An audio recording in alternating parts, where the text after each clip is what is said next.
Abra sua Bíblia no livro de Neemias. Neemias.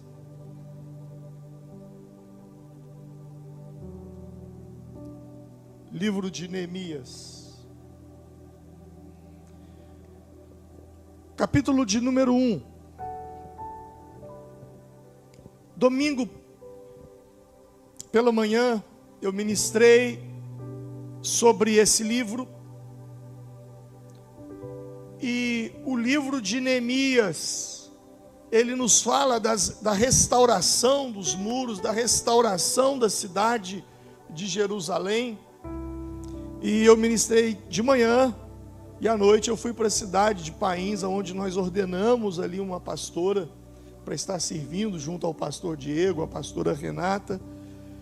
Na sexta-feira nós ordenamos um pastor em Lavras, pastor Braulio, para estar servindo junto ao pastor Judson. E agora nesse domingo eu fui a Pains pela manhã, à noite. Mas pela manhã eu falei sobre esse tema: 52 dias para a reconstrução da sua vida, a reconstrução de áreas da sua vida. Neemias capítulo 1, eu gostaria que você mantesse sua Bíblia aberta, porque o que você vai aprender aqui hoje, preste atenção, antes de fazer a leitura. Você que está, tem retorno da TV aí? Eu tô online ou não? Tá desligado ali? Tô online? Ah, tá jóia então. Você que está aí na sua casa, anote, preste bastante atenção, porque hoje eu vou dar chaves de conhecimento bíblico. O que você aprenderá aqui hoje são bases que facilitarão a sua compreensão sobre a Bíblia.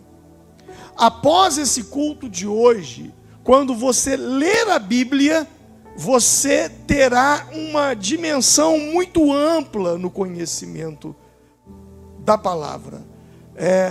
Eu te darei, realmente são chaves de conexão de textos. Você aprenderá muito. Mas vamos lá. Neemias, capítulo de número 1. Palavras de Neemias, o filho de Acalias. No mês de Quisleu, no 20º ano, enquanto eu estava na cidade de Suzã, Anani, um dos meus irmãos, veio de Judá com alguns outros homens. E eu lhes perguntei acerca dos judeus que restaram, os sobreviventes do cativeiro, e também sobre Jerusalém. E eles me responderam: aqueles que sobreviveram ao cativeiro e estão lá na província, passam por grande sofrimento e humilhação. O muro de Jerusalém foi totalmente destruído, derrubado, e suas portas foram destruídas pelo fogo. Quando ouvi essas coisas, sentei-me e chorei. Passei dias lamentando-me, jejuando e orando ao Deus dos céus. Então eu disse: Senhor, Deus dos céus, Deus grande e temível, fiel à aliança e misericordioso com os que te amam e obedecem aos seus mandamentos, que os teus ouvidos estejam atentos e os teus olhos estejam abertos para a oração que o teu servo está fazendo diante de ti, dia e noite, em favor de teus servos, o povo de Israel. Vou dar uma pausa aqui. Percebe-se que ele ora pela oração. Orar pela oração. Você já orou pela sua oração? Ele ora pela oração que ele está fazendo. Confesso os pecados que nós, os israelitas, temos cometido contra ti. Sim, eu e o meu povo temos pecado. agimos de forma corrupta e vergonhosa contra ti.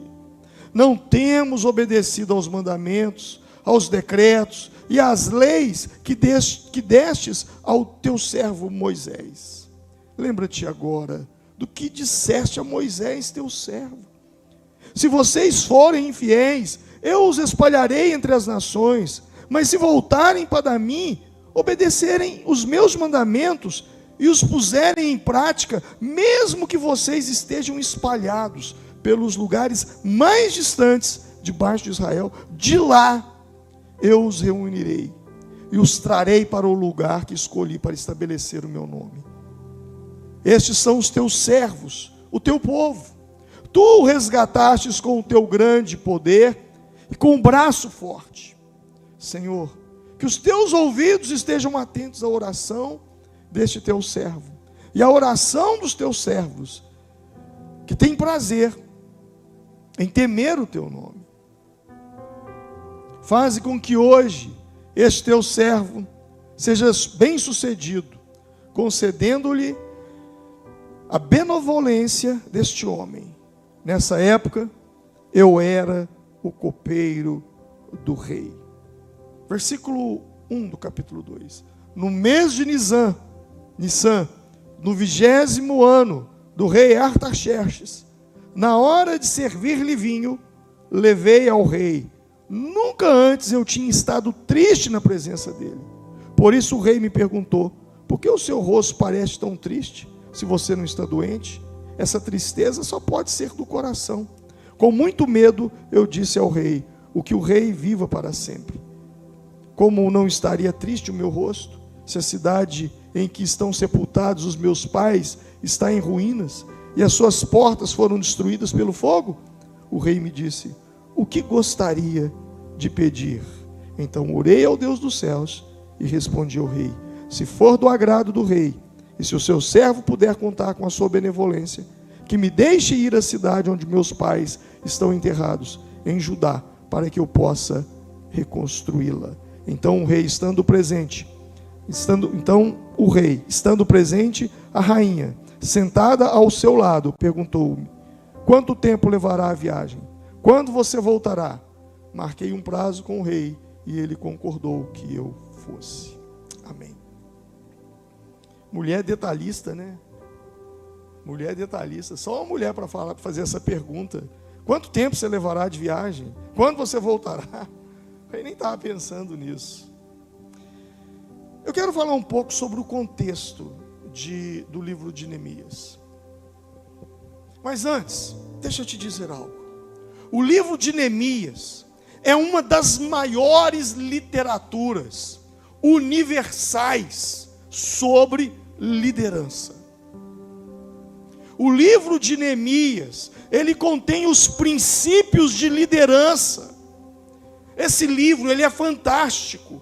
Ele contém princípios de liderança para empresas, para a família, liderança para o casamento, liderança para escolas, liderança para igrejas, para instituições públicas, liderança para a sua vida pessoal. Eu desconheço, e olha que eu já li livros e livros e livros sobre liderança. Eu tenho uma parte na minha biblioteca que são dezenas e dezenas de livros só sobre liderança. E eu nunca aprendi tanto quanto no livro de Neemias. Se você quer ser um bom líder, se você quer liderar bem lá fora, no seu mercado de trabalho, na sua área, leia o livro de Neemias. Esse livro, ele foi escrito após o cativeiro. O povo de Israel estava em Babilônia e foram libertos de Babilônia, e ao retornar para Babilônia, de Babilônia para Jerusalém, para Israel, esse livro é escrito ali, logo depois. Você vai perceber, no que eu vou falar agora, eu vou começar a conectar, as coisas vão começar a fazer sentido. Lembra quando eu preguei sobre Abacuque? Lembra quando eu preguei sobre Zorobabel, Ageu, não tem muito tempo. E aí eu prego domingo sobre os 52 dias. Agora as coisas, o quebra-cabeça vai começar a montar. Para eu falar do contexto do livro de Neemias, eu preciso começar uma história bem lá atrás. Mas bem lá atrás.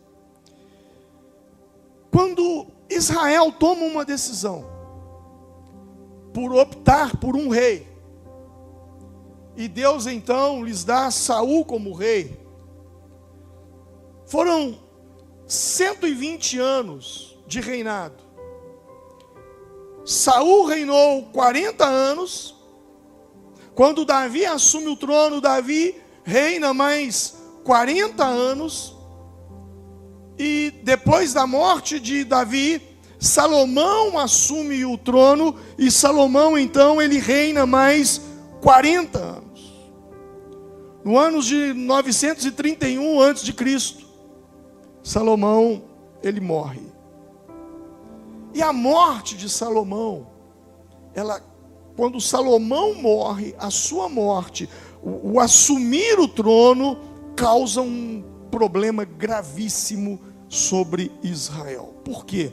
Porque quando se alterna poder, quando se troca de governo, sempre se fala em mudanças. Sim ou não? Por exemplo, quando nós mudamos o governo, nós usamos a eleição. E, por exemplo, 2022 é ano de eleição. É ano que teremos eleição para presidente, para governadores, para deputados. E sempre aqueles que vêm com uma nova proposta. E não foi diferente quando Salomão morreu.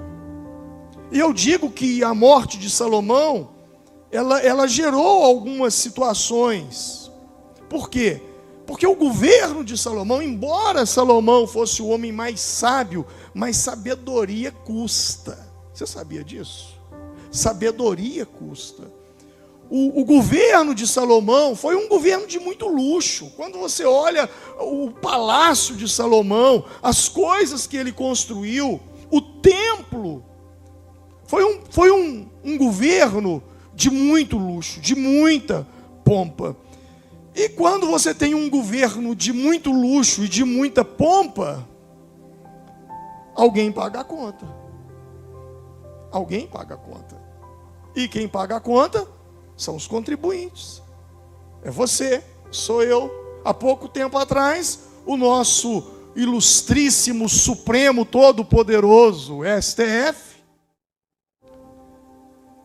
há pouco tempo atrás, fez uma compra de milhões de reais de vinho e lagosta.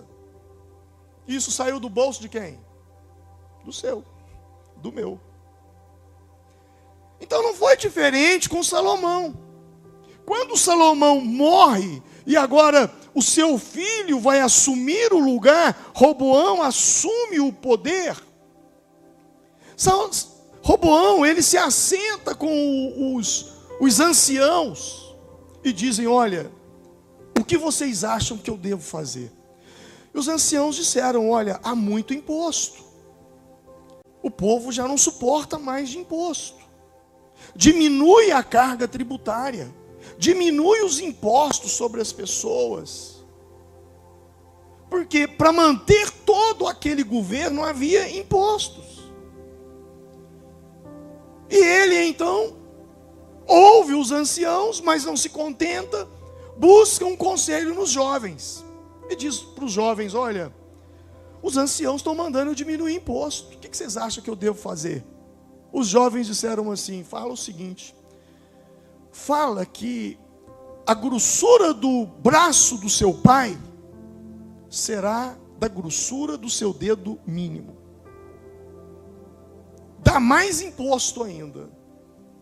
E então Roboão aplicou mais imposto sobre o povo. E quando ele aplica mais imposto sobre o povo, há uma rebelião. O reino se divide. Você lembra que Israel eram 12 tribos? E se divide em reino do norte e o reino do sul. 10, eram 12 tribos. 10 tribos se rebelam para o norte, debaixo do governo de Jeroboão I.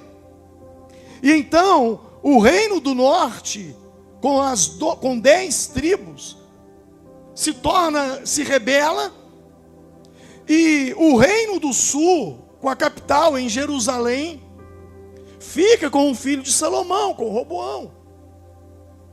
E o reino do norte se rebela. E aí, o reino do norte, ora na Bíblia, ele é chamado de Efraim, ora ele é chamado de Israel. Mais tarde, eles colocam como capital do reino do norte, Samaria. E esses dois reinos entram em conflito, em alguns momentos, até em guerra. Agora você começa a entender porque que sua cabeça está lá em Mateus, lá em João 4. A mulher samaritana, que não se dava, lembra que os samaritanos não se davam com os judeus? Está começando a entender aí agora?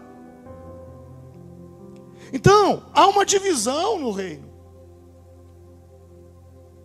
E o interessante é que o reino do norte, ele passa a ter várias dinastias. Se não me foge a memória, são 19 reis e 8 dinastias. E o que é uma dinastia? É um governo de família, que vai passando de pai para filho. Só que, em Judá, no reino de Judá, aqui foi chamado reino de Judá, o reino do sul foi conhecido como reino de Judá, e o reino do norte como reino de Israel. Aqui no sul só teve uma dinastia, enquanto que ao norte foram várias propriamente dito 19. Por quê? Porque um rei estava no poder, aí alguém conspirava contra aquele rei, matava o rei, e matava toda a sua família, e aquela pessoa que matou o rei, ao invés de ir para a cadeia, ele assumia o trono. E aí uma outra família, e aí haviam conspirações de matar as pessoas. Por isso Neemias era copeiro do rei. Embora eu estou falando agora de um outro povo, mas só para você entender. Por que ele era copeiro? O que fazia um copeiro? O copeiro provava a comida, o copeiro provava a bebida do rei. Porque se tivesse veneno, isso era muito comum. Envenenavam os reis para assumir o lugar deles. Então Neemias era o homem que comia a comida do rei e bebia, e depois de comer e beber, não morreu, então o rei comia e se alimentava. Mas preste atenção, voltando aqui nessa questão. Enquanto aqui teve 8 dinastias, 19 reis no reino do norte, aqui só teve uma. Só uma. A descendência de Davi. E por que só teve uma dinastia? É muito claro. Por quê? Porque o Messias, as profecias bíblicas diziam que o Messias viria da raiz de Jessé. Isaías 11 já dizia isso, né? Um ramo surgirá do tronco de Jessé e das raízes brotará um renovo. Diga comigo, raiz de Jessé. O Messias é da raiz de Jessé. Quando eu leio esse texto, eu tenho que dar uma pausa e contar um fato que aconteceu comigo. Havia um moço que trabalhava num centro de candomblé aqui na cidade. E eu lembro que nós estávamos construindo o prédio da igreja, reformando a igreja, e ele passou. E aí ele começou a conversar comigo, falou: pastor, não, minha vida está um inferno, minha vida está isso, está aquilo outro, não sei o quê. Eu falei: rapaz, entrega a sua vida para Jesus, vem para a igreja. Ele falou: não, eu preciso, mas eu não dou conta. Eu falei: onde é que você está indo agora? Ah, eu estou indo lá no centro agora fazer uns despachos. Eu falei: então tá bom, vamos fazer um negócio. Quando as entidades se manifestarem em você lá no terreiro, que baixar lá o pai de santo lá, ou a entidade, você vai fazer uma coisa, você vai pedir para eles te dar um chá da raiz de Jessé, que vai curar essas dores suas. Ele falou: é mesmo, pastor? Uai, eu sou raizeiro, eu conheço quanto é raiz, mas essa de Jessé eu nunca falo. Não, essa é melhor, é por isso que eles não falam lá no centro, pode ir nessa. Eu, tá bom. O rapaz foi, passou um tempo, eu encontrei com ele aqui na feira. Quando deparei com ele ali na feira, falei, oh, e aí, tudo bem? Ê, pastor, tem jeito com você não. Eu falei, o que foi? Me deram uma surra lá no centro. O Exu me bateu demais. Eu falei, por quê? O senhor mandou perguntar da raiz de Jessé. Quando eu falei raiz de Jessé, eles me bateram na boca, mandaram eu calar e não falar esse nome lá dentro. Talvez você não conheça a Bíblia. O diabo conhece.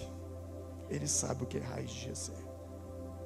Então, o fato do Reino do Sul não ter várias dinastias, mas uma dinastia só, que foi a descendência de Davi, é por causa justamente da profecia do Messias que viria da raiz de Davi. E o que me chama a atenção é que esse reino de Samaria, ou o reino do norte, esse reino, ele durou aproximadamente 209 anos. Até que um dia, um determinado dia, esses reis, esses 19 reis, eles eram ímpios, eles eram idólatras, eles eram perversos, eles eram corruptos. Eles faziam coisas abomináveis que acendia a ira de Deus. Deus enviou profetas ali. Deus mandou o profeta Amós, o profeta Oséias, o profeta Miqueias, e eles não se arrependeram dos seus pecados. Até que no ano de 722, a Síria, um potente exército, eles cercam Samaria, montam um cerco, e eles vencem uma guerra contra Israel.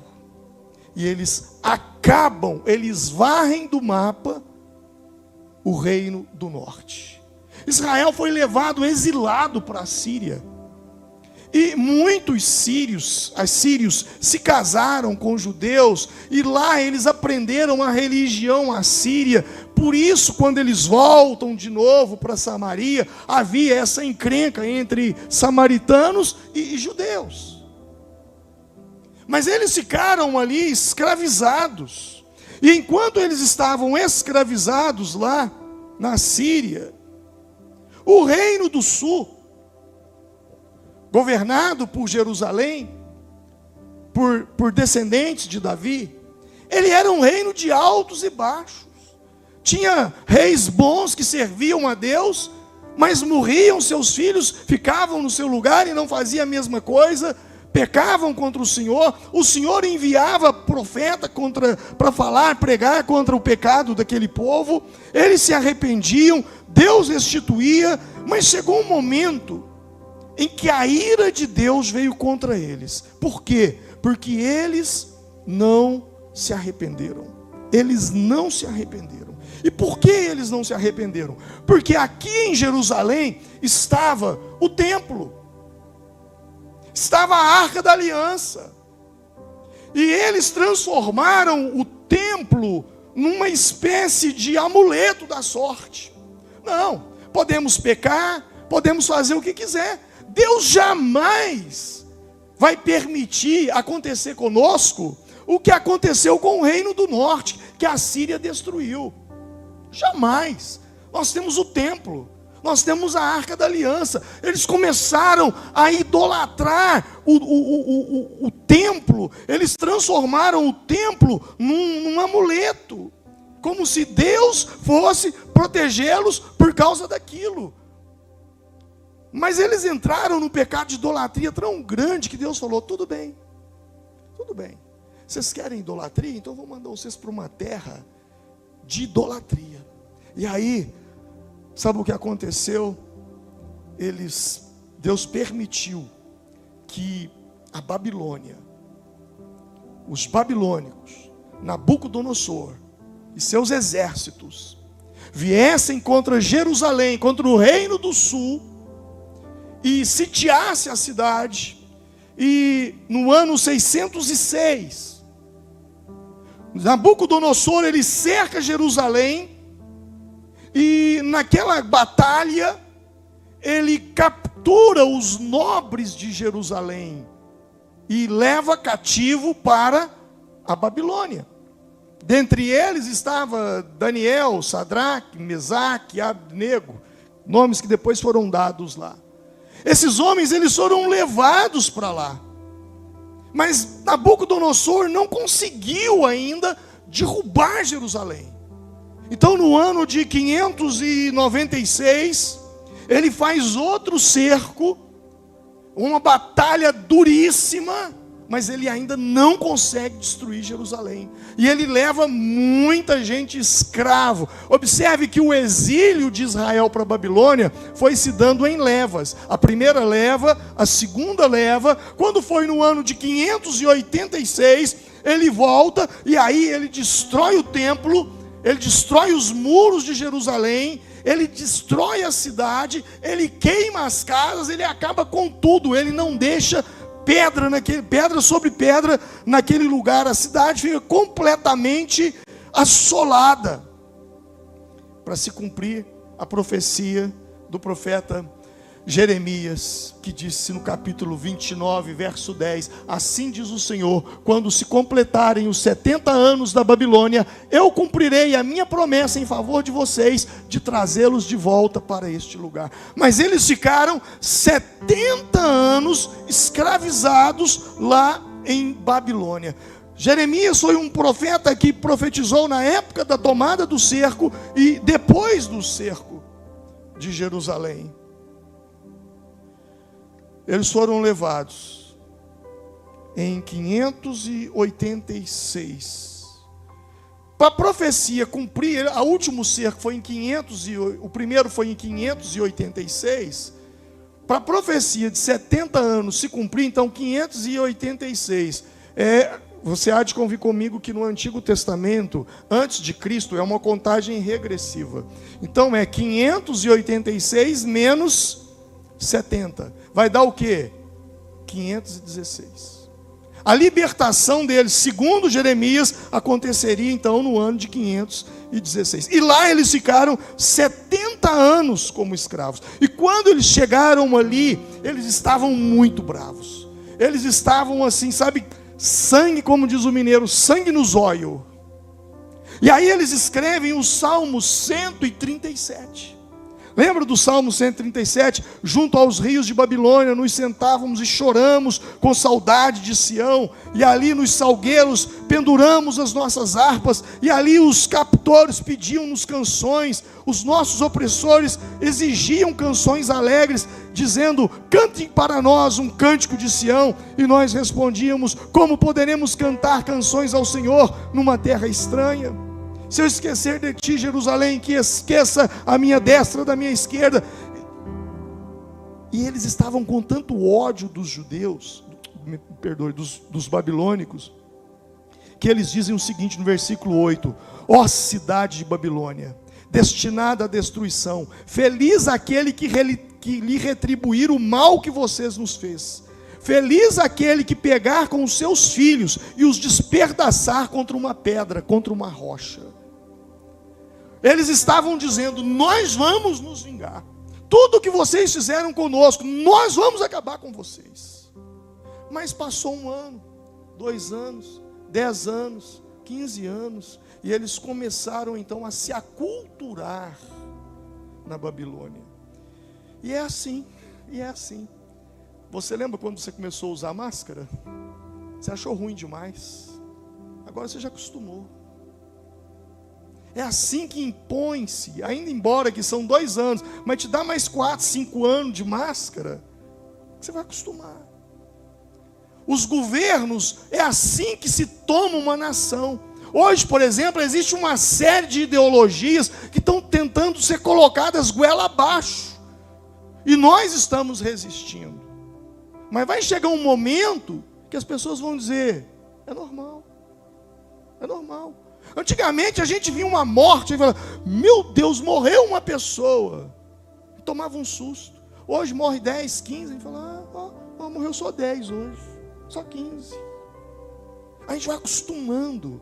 Sabe, gente, perdoe a expressão aqui, mas o pecado e a vida que o diabo tem proposto para nós é igual privada, vou usar essa palavra, privada de rodoviária. Quando você entra, está um mau cheiro, que você é insuportável. Mas 5, 10 minutos que você fica ali dentro, você acostuma com o cheiro. Sim ou não? Daí a pouco não está fedendo mais. E é assim que o pecado entra na nossa vida. Os judeus, então, eles que estavam morrendo de ódio da Babilônia, por tudo aquilo que Nabucodonosor e os babilônicos fizeram contra eles, agora, na hora de sair, nem todos saíram, alguns resolveram ficar por lá mesmo. Montaram suas, não vou voltar para Israel, não, tá bom aqui na Babilônia, por aqui mesmo eu vou ficar. E foram 70 anos ali. Só que aconteceu um fato interessante. Ao longo desse tempo, todo o império cai. Todo o império cai. Foi assim com todos os impérios. Hoje nós temos os Estados Unidos, que é a maior potência. Daqui a um tempo, os Estados Unidos vai cair. E não vai ser outra nação, vai tomar. O mundo é assim, Roma foi assim. E assim, o império babilônico, esse império forte que conquistou, eles vieram do norte e eles arrancaram os sírios lá do reino do norte, daquele primeiro reino que era Israel lá com a Samaria. Eles venceram e eles conquistaram o mundo da sua época. E Nabucodonosor, ele rei, cheio de soberba, cheio de arrogância, blasfemava contra Deus. Deus usa o profeta Daniel para interpretar um sonho na vida dele e diz: olha, deixa eu te dizer uma coisa, se você não parar com essa sua arrogância, Deus está falando comigo que você vai criar cascos nas suas mãos e nos seus pés, você vai criar pelos e você vai pastar com os animais. E isso aconteceu. Se você ler o livro do profeta Daniel, você vai ver que isso aconteceu. O rei, aquele rei que era o todo-poderoso e as pessoas o tinham como Deus, aquele homem de tanta arrogância e soberba, ele começou, as suas unhas cresceram a tal ponto de virar cascos, e ele andava de 4 no chão, ali pastando, comendo pasto, e a Bíblia diz que o orvalho caía sobre os seus ombros. Até que então ele se arrependeu e disse: verdadeiramente não existe Deus senão o Deus de Daniel. Só que Nabucodonosor, ele morre. E quando ele morre, Belsazar, Daniel capítulo 5, vocês estão vendo que eu estou dando uma volta, e isso é bom para você está aprendendo. Em Daniel capítulo 5, Belsazar, o sucessor de Nabucodonosor, ele assume o trono, ele assume o poder, e ele já não considera Daniel como aquele homem de Deus. E esse Belsazar, ele estava andando no caminho de Nabucodonosor antes do arrependimento, sua arrogância, e ele resolve dar uma festa, e ele dá uma festa de arromba, festão, e com os deuses, aquelas orgias, coisas terríveis acontecendo ali. Mas no meio daquela festa ele fala assim: eu vou dar uma pimentada nessa festa. Sabe o que nós vamos fazer para melhorar essa farra aqui? Vamos fazer o seguinte: chamou os soldados, vá e tragam os vasos que eram usados no templo de Jerusalém, daqueles do Deus dos judeus. Traz esses vasos para cá, que nós vamos agora. E começou a debochar de Deus, começou a debochar do profeta, do Deus de Daniel, da fé dos judeus. E no meio daquela farra, eles estavam ali comendo e bebendo. Daniel, capítulo de número 5, do nada, uma mão misteriosa, imagina você na sua sala, uma mão aparece na frente e começa a escrever na parede, e escreve o seguinte: Mene, Mene, Tekel, Parsim.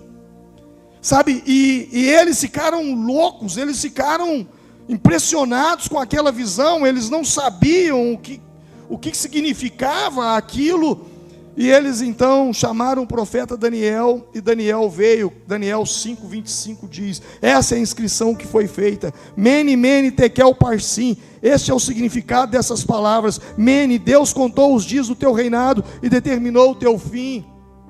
Tekel, fostes pesado na balança e achado em falta. Pérez, teu reino foi dividido e entregue aos medo e persas. Então, por ordem de Beltsazar, vestiram Daniel com um manto vermelho, puseram-lhe uma corrente de ouro no pescoço e o proclamaram o terceiro em importância no governo do reino.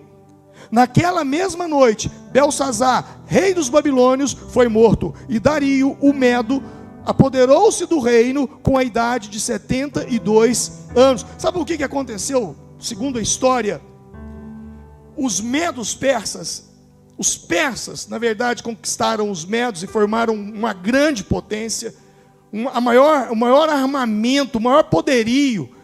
E eles então queriam atacar a Babilônia. Mas como atacar a Babilônia? Babilônia é uma região, hoje Babilônia é Bagdá no Iraque. Persa é Teherã no Irã. Os povos os iranianos. Então eles vêm para um ataque, mas como? Se Babilônia era muito bem rodeada de muralhas, só que Babilônia ela era cortada pelo rio Tigre. E aí então Dario, ele tem uma ideia.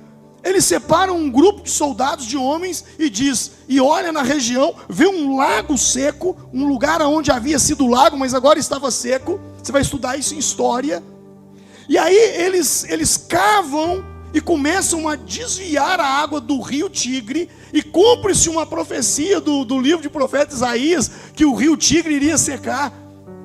O rio Tigre, então, é a região da Mesopotâmia, né? É o Tigre e o Eufrates, os dois grandes rios que cortam aquela região, que também sugere-se que é aonde era o Jardim do Éden. Quando você lê Gênesis, você percebe que eram os rios que regavam o jardim.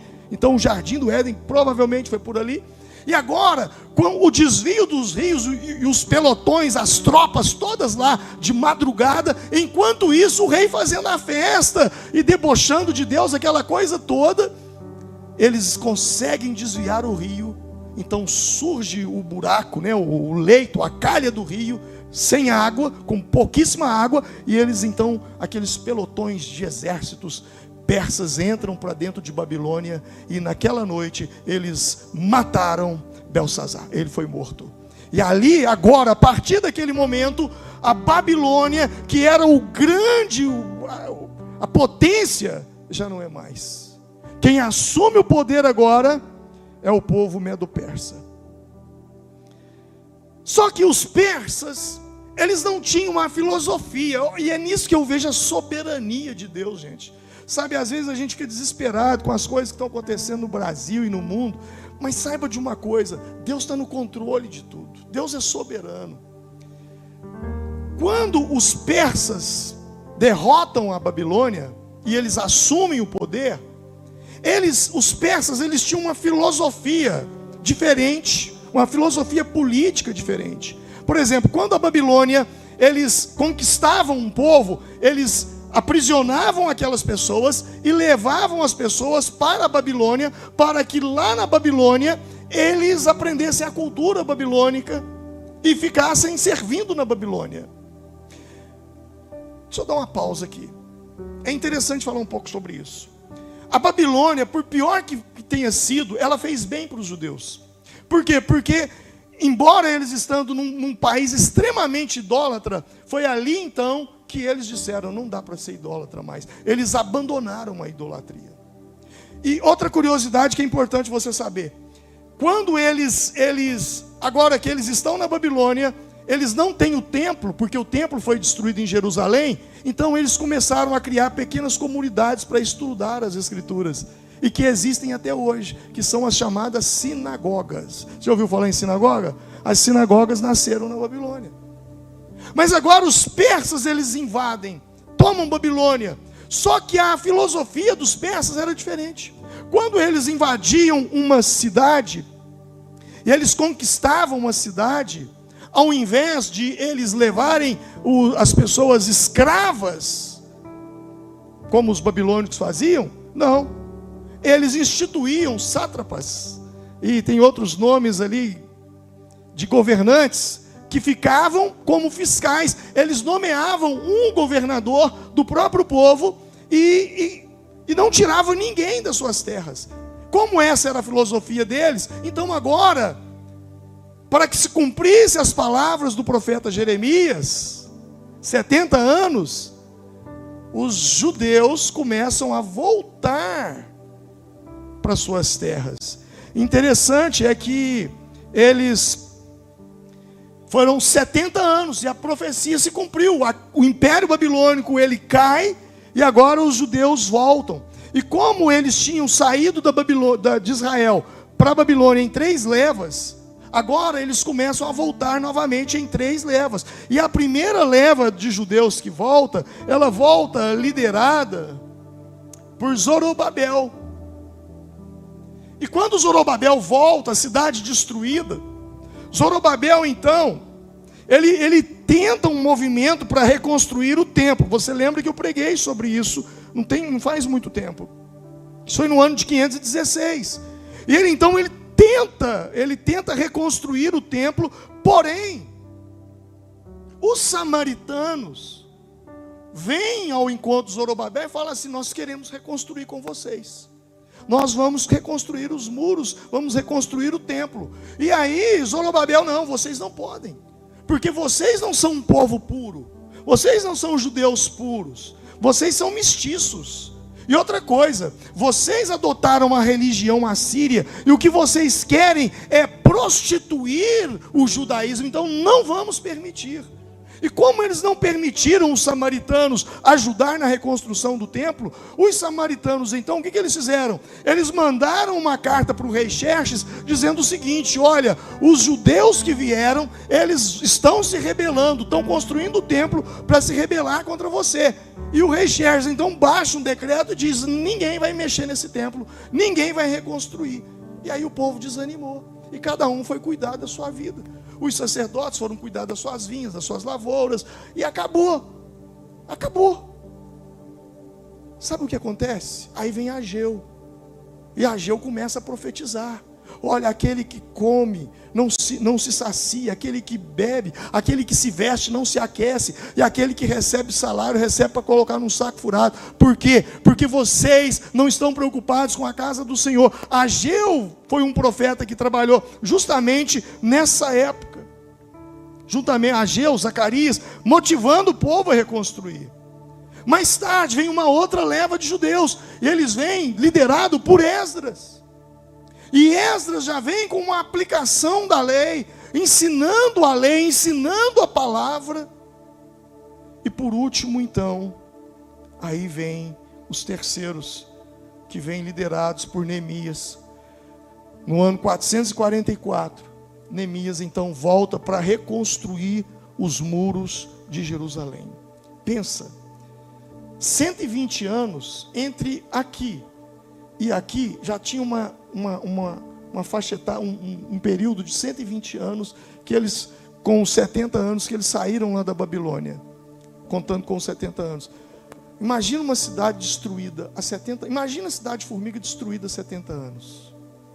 Imagina os postes caídos, as pontes caídas, não tem ruas, as casas desmoronadas, o hospital desmoronado, não tem segurança, não tem nada. Imagina, era assim que estava Jerusalém. E o povo pobre, desanimado, sofria a oposição dos inimigos para reconstruir. E foi nesse contexto que Neemias, então, no capítulo 1 de Neemias, ele como copeiro do rei, um irmão dele volta de Jerusalém, de Judá, e ele pergunta: como é que está a cidade? Como é que estão os sobreviventes? E ele responde: passando por sofrimento e grande humilhação. Passando por sofrimento e grande humilhação. O muro de Jerusalém foi derrubado, suas portas queimadas. Versículo 4, capítulo 1. Quando ouvi essas coisas, sentei-me, chorei e passei dias lamentando. Sabe, irmãos, é aqui que eu começo a pregar, e a minha mensagem vai ser pequena.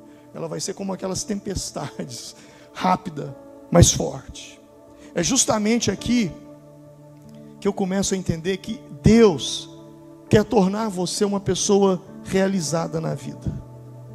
E o que é uma pessoa realizada? Uma pessoa realizada não é aquela que tem uma vida confortável, um bom trabalho, uma boa renda, Uma pessoa realizada é aquela que vive dentro do seu propósito, que vive dentro da sua vocação. Por quê? Porque quando você olha para Neemias, você vê isso. Eu tenho certeza que você conhece pessoas que têm tudo que você sonha ter, materialmente falando, mas não são pessoas que têm felicidade. Neemias, ele era copeiro do rei. Ele era tudo que as pessoas queriam na vida. Ele, comida boa, vinho bom, luxo, conforto no palácio. Ninguém queria abrir mão daquilo. Era o sonho de alguém ser copeiro do rei. Copeiro do rei não era ser garçom do rei. Ele era o cara da mais alta confiança do rei. Ele provava a comida e a bebida. E ali ele usa da sua profissão para abençoar milhares de pessoas. Eu fico pensando, o que um copeiro, de repente já pensou se tivesse uma profecia, um copeiro vai livrar Israel. Como um copeiro vai livrar Israel? Como um copeiro podia abençoar milhares de pessoas? Ele, na sua influência, na sua confiança ao rei, ele compartilha o seu sonho. Deixa eu te dizer uma coisa. Deus quer usar o seu trabalho como instrumento para abençoar a vida das pessoas. Não importa o que você faz, não importa do que você está trabalhando, Deus quer usar do seu trabalho para abençoar a vida das pessoas. E Neemias, então, ali ele compartilha o sonho dele com o rei Artaxerxes. Ele compartilha de reconstruir a cidade. Sabe de uma coisa? Sonho. Um sonho não se realiza quando eu só sonho. Um sonho não se realiza quando é só um sonho. E um sonho não se realiza quando eu sonho só. Repete comigo, um sonho não se realiza quando eu só sonho. Quando é só um sonho e quando eu sonho só. O que é? Um sonho não se realiza quando é só um sonho. Quando é só um sonho, quando não tem ação, não tem plano, não tem planejamento, não tem nenhum tipo de atitude, eu tenho um sonho, mas é só um sonho, não faço nada para esse sonho ser realizado. Não, eu tenho um sonho de ter uma casa, mas você não procura de forma alguma ter sua casa. Você não vai procurar saber como é que faz um financiamento, como é que estão as coisas, como é que funciona, como é que não funciona, quanto você precisa, aonde está vendendo, quem está vendendo. Você não faz nada. Então um sonho não se realiza quando é só um sonho, quando eu só sonho. E um sonho também não se realiza quando é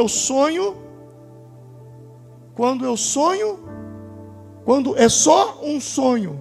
Quando eu só sonho e quando é só um sonho. E quando é quando é só um sonho? É quando eu cruzo os braços. Eu não tenho um plano. E quando eu sonho só. É quando eu não compartilho o meu sonho. Você precisa compartilhar o seu sonho.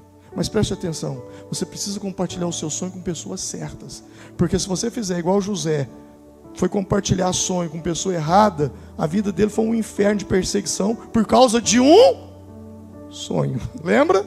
Quem conhece a Bíblia sabe do que eu estou falando. Então eu e você precisamos ter essa clareza. Sabe, Deus usa o sonho de Neemias. Deus quer usar o seu sonho para trabalhar em você.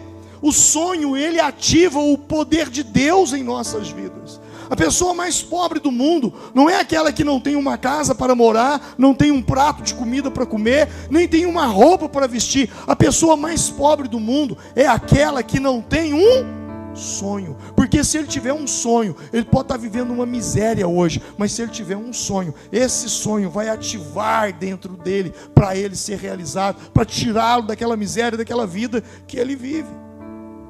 Por isso eu digo que é muito importante você ser um sonhador, pois são os sonhos que nós sonhamos, eles são matéria-prima para Deus trabalhar em nossas vidas.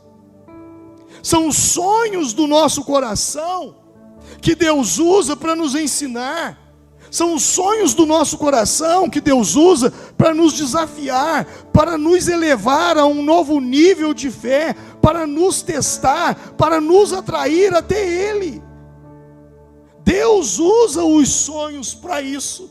Ele usa os sonhos para te ensinar. Ele usa os seus sonhos para te desafiar. Ele usa os seus sonhos para te elevar o nível de fé na sua vida. E Ele usa os seus sonhos para te testar. Mas Ele também usa os seus sonhos para te atrair para Ele. Porque quando eu olho para os meus sonhos, eu não vejo possibilidades deles serem realizados sem a presença de Deus na minha vida, sem a palavra e o poder dele sobre a minha vida. E Neemias foi esse homem que usou o sonho, usou o serviço ao homem para o serviço a Deus.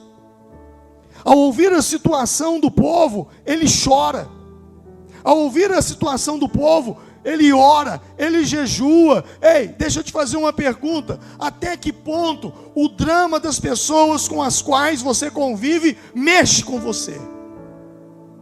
Até que ponto que o drama das pessoas que te procuram talvez para cortar um cabelo, te procuram talvez para comprar uma roupa, te procuram talvez para fazer um tratamento, sei lá.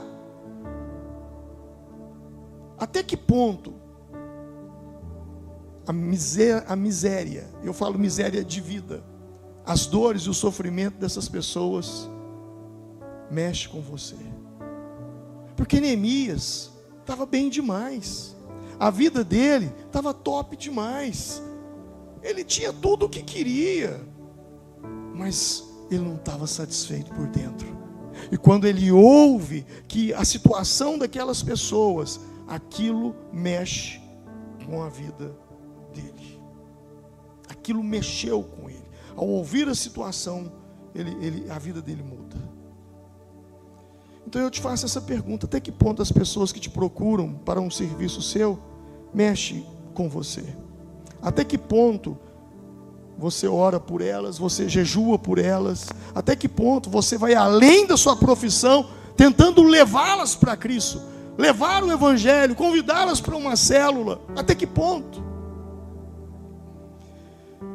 E Neemias é esse homem. O que levou a Neemias a chorar, a orar e a jejuar, não foram os seus problemas, mas os problemas das pessoas. Ei, nós estamos vivendo um tempo em que as pessoas oram e jejuam quando elas estão passando por dificuldade nas suas próprias vidas. Ah, quando é que foi que você orou? Quando é que foi que você jejuou? Quando é que foi que você levantou de madrugada para orar? Ah, foi quando eu estava passando uma situação difícil, foi quando eu estava passando por um aperto, foi quando eu estava passando por uma situação complicada na minha vida. Neemias orou e jejuou, não foi por ele, foi pelos outros. A Bíblia diz que Deus mudou a vida de Jó, quando Jó orava pelos seus amigos. Talvez as coisas ainda não estão acontecendo na sua vida. Por quê? Porque você está com foco em você, muito em você, os seus negócios, a sua vida profissional, a sua vida sentimental, o seu casamento, a sua família, a sua saúde. Mas quando você começa a olhar para o lado, e você começa a ver que pessoas também estão sofrendo, e você começa a interceder e a orar por essas pessoas, Deus começa a ativar os seus sonhos. Sabe quando é que os seus sonhos são realizados? É quando você está sendo usado na vida de outras pessoas para realizar o sonho deles. E talvez o sonho daquela pessoa nada mais é do que ter paz dentro de casa. E a paz é quando você entra com o Evangelho para ela. Sabe, Neemias, ele descobre o seu chamado, e a vida dele dá uma virada. Não existe nada mais poderoso do que uma coisa. Olha o que ele fez. Então perguntei acerca dos judeus. Diga comigo, perguntei. Sabe quando é que a sua vida dá uma virada? É quando você começa a fazer perguntas. Porque as perguntas são as respostas. Neemias faz uma pergunta, e quando ele ouve a resposta, não tem jeito. É um livro, Pequeno Príncipe, né? Que tem uma frase muito interessante que diz assim: tu te tornas eternamente responsável por aquilo que cativas. Ou seja, quando você ouve a resposta, você então tem que se envolver, não tem jeito. Você então tem que se envolver. A pergunta de Neemias o levou a um estado de tristeza. Tristeza. Mas é uma tristeza segundo Deus. É a tristeza que Paulo, escrevendo aos Coríntios, fala. A tristeza segundo Deus produz um arrependimento que leva à salvação e não a remorso. A tristeza segundo o mundo gera a morte. Neemias é tomado por essa tristeza segundo Deus, que leva Neemias a agir. E eu aprendo a agir com Neemias diante de obstáculos. Neemias estava diante de grandes obstáculos, de circunstâncias muito difíceis.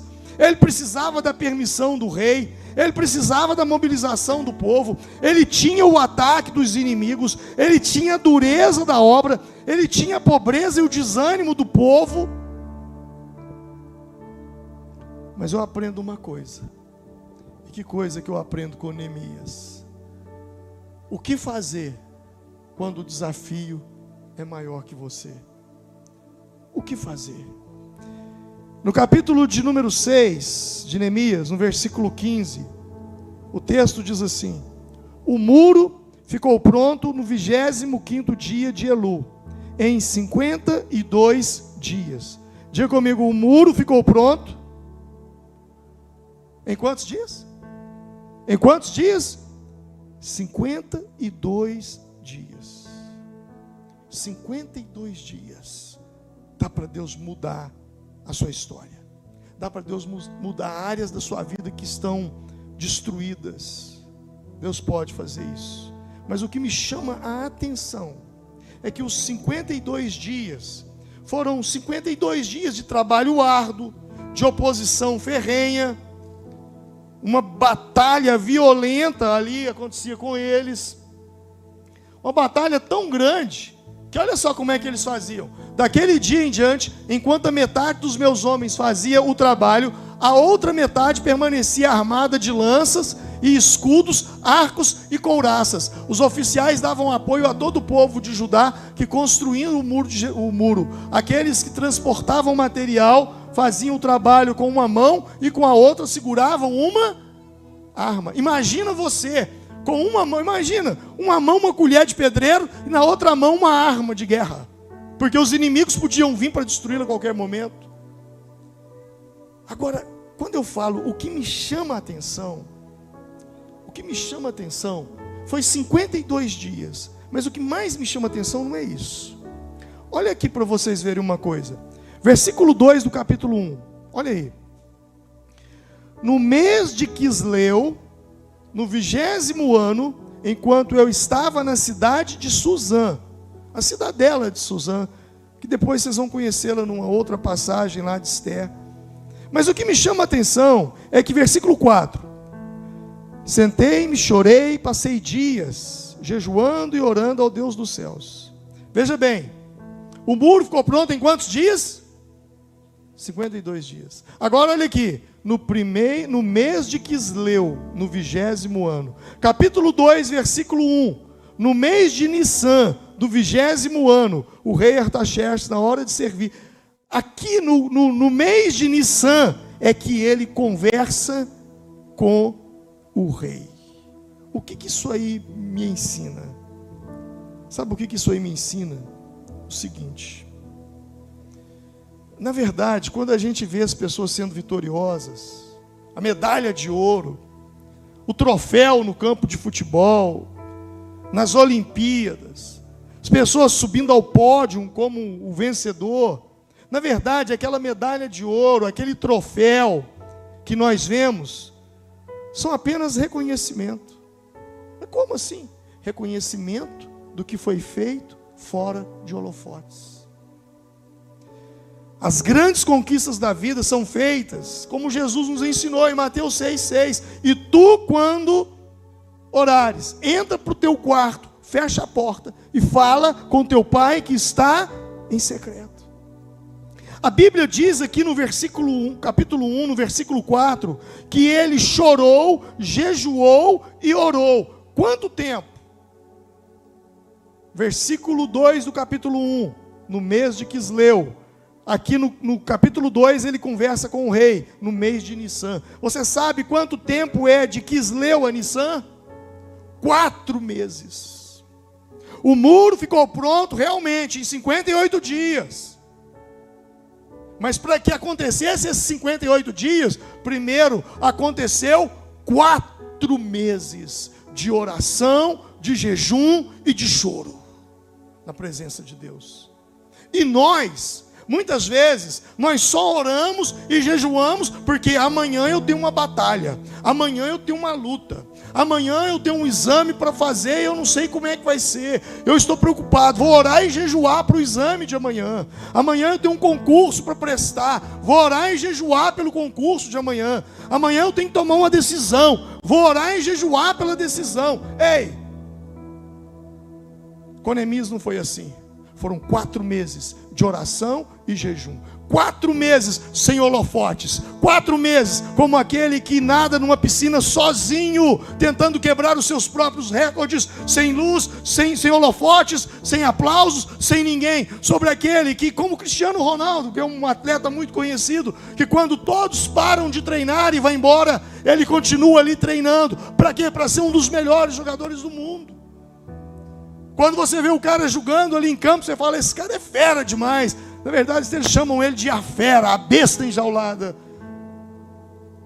Mas aquela besta enjaulada que as câmeras estão mostrando para o mundo inteiro, não é a besta enjaulada. A besta enjaulada é a que ninguém está vendo durante a semana, correndo, praticando sozinho, tentando sozinho. Ei, as suas vitórias não é quando você sobe no pódio, ali é apenas o reconhecimento daquilo de 4 meses de oração e jejum. Então, se você quer vencer, o que fazer quando o desafio é maior que eu? O que fazer? O que Neemias fez? O texto diz: sentei-me e chorei e orei. Neemias foi um homem de oração, ele cria no poder da oração. Durante 4 meses ele orou a Deus, e Deus moveu o coração do rei. Ele orou a Deus e Deus abriu as portas. A soberania de Deus encorajava Neemias a orar. Ele esteve orando perante o Deus dos céus. Pessoas práticas, homens práticos, são aqueles que oram e agem. Oram e agem. Lágrimas, ele chorou. Deixa eu te fazer uma pergunta. Quanto tempo faz que você não chora? Quanto tempo faz que você não derrama uma lágrima na presença de Deus? Será que seus sentimentos estão congelados? Houve um escritor muito famoso que disse o seguinte: Deus, dá-me o dom das lágrimas. Antes de Deus fazer alguma coisa na sua vida, primeiro Ele precisa amolecer o nosso coração. E o nosso coração é amolecido com lágrimas. Só gente quebrantada é usada plenamente por Deus. E por último, ele chorou, ele orou, mas ele também jejuou. Jejuou. O principal motivo do jejum não é mudar a Deus. Deus continua sendo o mesmo antes, durante e depois do seu jejum. Então eu jejuo para quê? Eu jejuo para eu jejuo, na verdade, quando eu jejuo é para Deus, não é para mudar a Deus, é para mudar a mim. Sabe, eu imagino assim, imagina uma caixa de papelão na sua cabeça, aqui assim, ó, que pega aqui, tal, e fecha. Imagina, é assim que você vive e eu, com determinadas situações. A gente só enxerga uma saída, uma saída, uma saída. Quando você começa a jejuar, a caixa é arrancada, e você começa a olhar para o lado e para o outro lado, você começa a perceber que existem outras alternativas. Você, sabe, o seu leque abre de possibilidades para que Deus possa operar um milagre na sua vida. Quando você então entra em jejum, você então, naquele momento, você começa a romper no seu espírito, desimpedir o seu espírito das coisas desse mundo, para que você possa estar sensível àquilo que Deus quer fazer na sua vida. E foi justamente isso que aconteceu na vida de Neemias.